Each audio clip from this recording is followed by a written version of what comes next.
Love పుడుతుందని తెలీదా నీకు? గుద్దుతే love పుడుతుందా? మరి రా వచ్చి గుద్దు గుద్దు బాబు.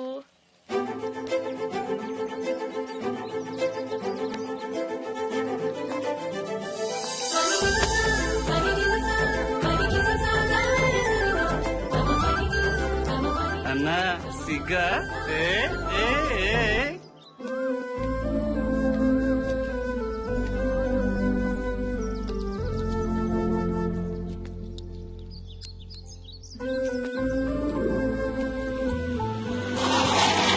అన్నా నీకోసం ఎదుగుతున్నా. వదిన అక్కడ పాట పాడుతుందన్నా. ఎక్కడ్రా? రవీంద్ర సారథిలో అన్నా. రవీంద్ర సారథిలోనా? థ్యాంక్స్ రా.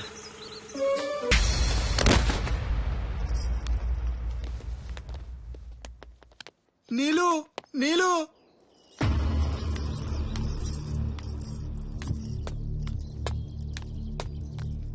నీలు నీలు ప్లీజ్ నీలు ఒక్కసారి ఆగండి ప్లీజ్. మీకెందుకు కోపం వచ్చిందో నాకు అర్థం కావడం లేదు. నేను చేసిన తప్పేంటి? మీ మీద రాళ్ళని పూలమాలగా మార్చడం నా తప్ప? మీ పరువు కోసం నా నృత్యాన్ని అరువుగా మీకు ఇవ్వడమే నేను చేసిన నేరమా? ప్లీజ్ ఎందుకు కొట్టారో చెప్పండి. నృత్యాన్ని నువ్వు ఒక అరువు అనుకుంటున్నావు చూడు, అదేరా మన దేశం కరువు. కరువు కరువు అసలు నృత్యం అంటే ఏంటో తెలుసా నీకు? నాట్యానికి మరో నిర్వచనమేరా నృత్యం అంటే. ముఖ్యంగా కూచిపూడి, భరతనాట్యం, భోజ్పురి, ఛత్తీస్గఢీ లాంటి నృత్య కళలే మన భారతీయుల సొత్తు. ఈ దేశంలో ఆకలేస్తే అమ్మా అనాలి, కానీ ఆ దేశంలో ఆకలేస్తే బేరే నీకు అమ్మా అని అనాలి. ఒక భారతీయుడిగా పుట్టి ఈ భరతమత విలువ నీకెప్పటికీ అర్థం కాదు. ఒక అరవింద్ స్వామి, ఒక సంతోష్ పండిత్, ఒక గౌతమ్ ఘోష్, ఒక ఓబుల్ రెడ్డి ఇలాంటి గొప్ప గొప్ప నృత్యకారులు పుట్టిన ఈ దేశంలో నువ్వు పుట్టడం మా దురదృష్టం. అదే నీ అదృష్టం. నీ తల్లి నిన్ను 9 నెలలు మోసింది, కానీ ఈ భూమి తల్లి నిన్ను 60 ఏళ్లు మోస్తుంది. 9 నెలలు మోసిన తల్లికి తల కొరివి పెట్టి రుణం తీర్చుకుంటే ఈ భూమికి ఏ స్థాయిలో కొరివి పెట్టాలో ఆలోచించుకో. ఇంకేం చెప్పకు, కుదిరితే కనపడకు, వీలైతే వినపడకు, మొత్తానికి మాట్లాడకు.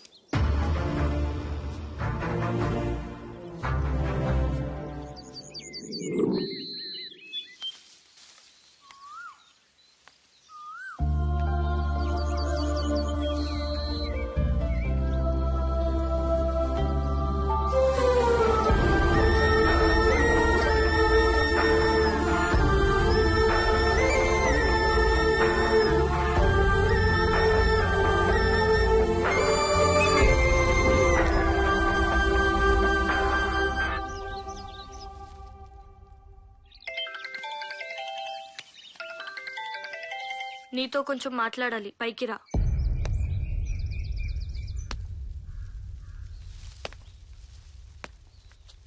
ఎందుకు సంపూర్ణ ఇలా వేధిస్తున్నావు? నేనేం పాపం చేశాను? ఏం కావాలి నీకు? నన్ను క్షమించడం. చూడు సంపు, నీకు భారతీయత, నృత్యం గురించి చెప్పడమే నా ప్రయత్నం, ఆశయం.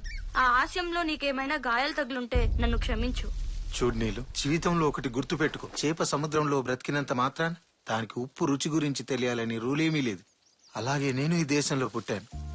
9 నెలలు మోసిన నా తల్లి మొహమే నాకు తెలియనప్పుడు ఇన్నాళ్ళుగా మోస్తున్న భరతమాత మొహం, ఆమె గొప్పతనం నాకెలా తెలుస్తుంది? నీకు తల్లి లేదా? ఉంది, కానీ ఆమె ఎలా ఉంటుందో నాకు తెలియదు. మరి తండ్రి? అతను ఎలా ఉంటాడో నా తల్లికే తెలియదు. మరి ఎలా పెరిగావు? రైల్వే స్టేషన్ లో పేపర్లు ఏరుకుంటూ బ్రతికేవాన్ని. దాహమేస్తే కన్నీళ్లు ఉగ్గిన్లో పోసుకొని దాంతో దాహాన్ని తీర్చుకునేవాన్ని. ఒంటి మీది బట్టలకు నిప్పంటించుకొని ఆ వెలుతురులో చదువుకునేవాన్ని. పొద్దున్నే ట్రైన్ లో ప్యాసింజర్ల దగ్గర పళ్ళు తుమ్ముకుంటానని టూత్ పేస్ట్ అడుక్కొని దాంతో కడుపు నింపుకునేవాన్ని. అలా కష్టాలు పడుతున్న నాకు ఒక రోజు ఒక పెద్దాయన కలిసి ప్రతి మనిషిలో టాలెంట్ ఉంటుంది, అదేంటో ఇన్వెంట్ చేయాలన్నాడు. ఆ రోజు నుంచి నేను సశక్తితో ఎదిగాను. ఎలక్ట్రిక్స్ లో నాకున్న పట్టును ఈ లోకానికి చాటాను. ఇంత పెద్ద మహానగరంలో పెద్ద పెద్ద ఇంజనీర్లకు సైతం అంతుపట్టని సమస్యలు నేను తీర్చాను. అయినా ఏదో లోటు. ఈ సంపు జీవితంలో సంపంగి పువ్వులా నువ్వు వికసించే వరకు. ఏమంటున్నావు సంపు?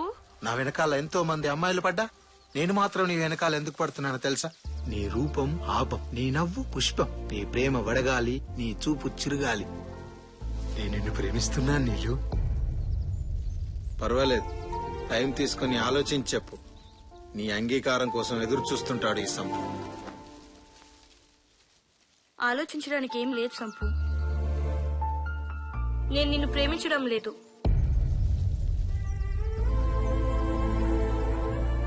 అవును సంపు, నేను నిన్ను ప్రేమించడం లేదు. ఎందుకు ప్రేమించాలి?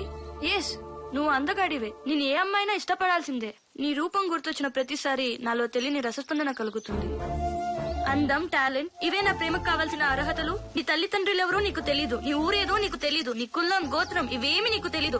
అసలు నీ గురించి ప్రపంచానికే తెలీదు. నాకు నీలా 6 అడుగుల అందగాడు అక్కర్లేదు. అతని గురించి జనం పిచ్చెక్కిపోవాలి. అతను నా కోసం ఈ ప్రపంచంతో పోరాడాలి. నన్ను ప్రేమించడం అతని అదృష్టం అవ్వకూడదు. అతన్ని ప్రేమించకపోవడం నా దురదృష్టం అవ్వాలి.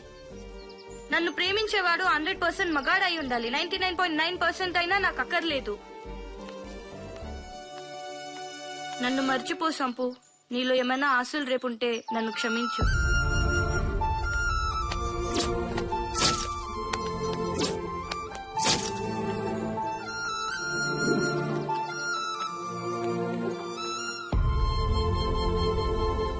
ఎందుకు ప్రేమించాలి? అసలు ఈ గురించి ప్రపంచానికే తెలీదు. అతని గురించి జనం పిచ్చెక్కిపోవాలి. అతను నా కోసం ఈ ప్రపంచంతో పోరాడాలి. కళ్ళు కనపడడం లేదురా? ఎక్కడ చూసుకుని వస్తున్నావురా? ఈ ఫోన్ విలువ తెలుసారా? 40,000 పెట్టుకుని 4 రోజులు కాలే. అమెరికా ఫోన్ రా ఇది. నా భార్య మంగళసూత్రాలు తాకట్టు పెట్టి మరీ కొన్నాను రా. చూస్తే అనాథ విధవలా ఉన్నావు. అయినా భార్య విలువ నీకేం తెలుస్తుందిలే. అమ్మా బాబులు కనేసి ఊరి మీద పడేస్తారు. పోయేదాకా తెలియదు ఎందుకు పుడతారు.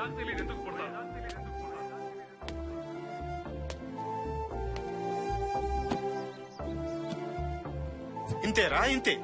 ఈ దేశం ఇంతే, మన బ్రతుకులు ఇంతే. ఇక మన జీవితాలు మారవురా. మొన్న సి అన్నాడు, నిన్న C++ అన్నాడు, ఈ రోజు జావా అన్నాడు, రేపు బావా అంటాడు. కడుపు మండిపోతుందిరా. తెల్లవారితే కొత్త సాఫ్ట్వేర్ కనిపెట్టడం, అది నేర్చుకునేందుకు మన డబ్బంతా దోచేయడం. ఇప్పుడు మళ్ళీ కొత్త కంప్యూటర్ ఎక్కడి నుంచి కొనమంటావు? నాకు ఆత్మహత్య చేసుకోవాలనిపిస్తుందిరా. ఊరుకోండి అన్న, ఊరుకోండి. మన సాఫ్ట్వేర్ బతుకులు ఇంతే. ఇంజనీరింగ్ చదివేటప్పుడే ఆలోచించాల్సింది. ఎప్పుడో ఎవడో ఒకడు జనం కోసం పుడతాడు. వాడి కోసం జనం మాట్లాడుకుంటారు. ఆ మగాడి కోసం మనం ఎదురు చూడాలి. అప్పుడు కాని మన బతుకులు మారవన్నా.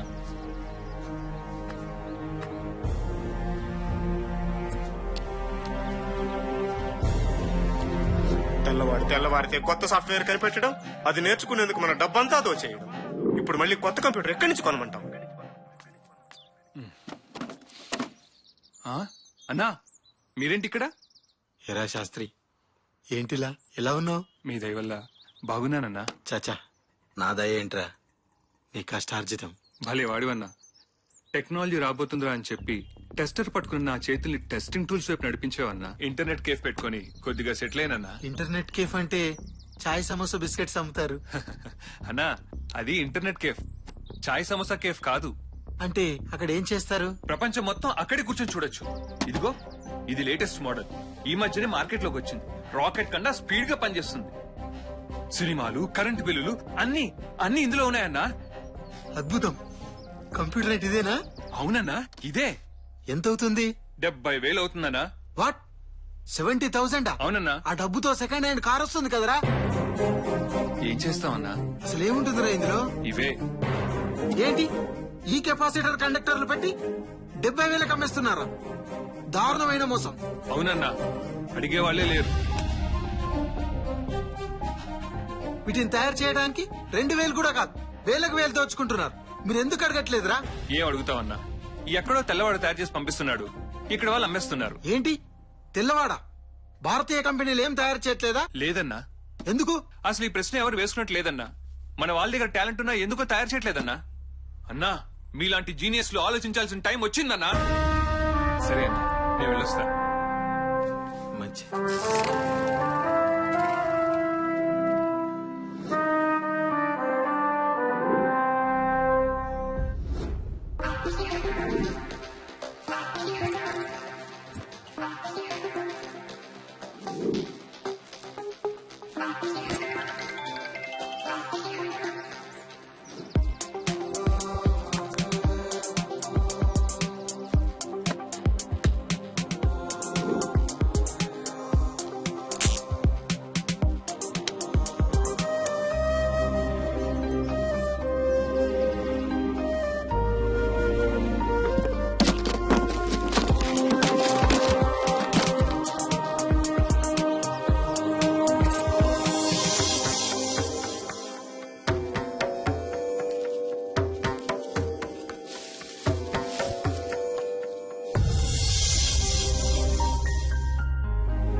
ఒక్క నిమిషం. ఏం కావాలి? సంపు ఎక్కడున్నాడు? ఆ పేరు గుర్తుందా ఇంకా నీకు? ప్లీజ్, ఏదో పొరపాటున. పొరపాటు కాదు, అలవాటు. భారతీయత సంస్కృతి అని చెప్పి అన్నను అవమానించావే, సాటి మనిషిని అవమానించడం ఆ భారతీయత, లేదా ప్రేమించిన వాడు మనసు తెలుసుకోకుండా బాధ పెట్టడం ఆ సంస్కృతి? అసలు అన్న గురించి నీకేం తెలుసని? అమ్మా నాన్న లేక రోడ్ల మీద తిరుగుతున్న మమ్మల్ని చేరదీసి పెంచాడు. ఎవరైనా అరిటాకులు పప్పు వేసుకుని తింటారు, కానీ మా ఆకలి చూడలేక ఆ అరిటాకుతోనే పప్పు ఉండి మా ఆకలి తీర్చిన రోజులు చాలా ఉన్నాయి. తను టీలమ్మి మాకు టీకాలు వేయించాడు. ఆకలిస్తే అమ్మలా ఆదరించాడు, నకరాలిస్తే నాన్నలా మందలించాడు. అలాంటి మనిషినా నువ్వు అవమానించింది? నీకు 100% మగాడు కావాలన్నావే, ఆ 100లో కూడా 2 సున్నాలున్నాయి. అయినా అన్న 100 కాదు, 1, నెంబర్ 1. మగాడికి మీనింగ్ డిక్షనరీలో రాయాల్సి వస్తే అక్కడ ఒక సంపూర్ణేశ్వర అన్న పదం తప్పితే సృష్టిలో ఇంకే పదం సరిపోదు. అన్న నీకు కనిపించడు, మర్చిపో. తప్పు చేశాను, నన్ను క్షమించమని నా సంపుని అడగాలి. ఎలాగైనా సంపు ఎక్కడున్నాడో చెప్పండి. ఇలా బతకడం కంటే చావడం మేలు అనిపిస్తుంది. కళ్ళు మూస్తే కలలో ఉన్నాడు, కళ్ళు తెరిస్తే కళ్ళ ముందున్నాడు. తనని చూడకుండా ఒక్క క్షణం కూడా ఉండలేను. ప్లీజ్, ఎక్కడున్నాడో చెప్పండి. ఎక్కడైతే నువ్వు అన్నని చెంపదెబ్బ కొట్టి అవమానించావో అక్కడే యావత్ భారతం ఆయన్ని సత్కరిస్తుంది. తనని నేను ప్రేమించాను. తన గురించి ప్రపంచం గొప్పగా మాట్లాడాలని నా కోరిక. నిజమా వదినా? అయితే వెళ్ళండి వదినా. అన్నయ్యకి ఈ విషయం తెలిస్తే చాలా ఆనందపడతాడు. త్వరగా వెళ్ళండి. థ్యాంక్స్.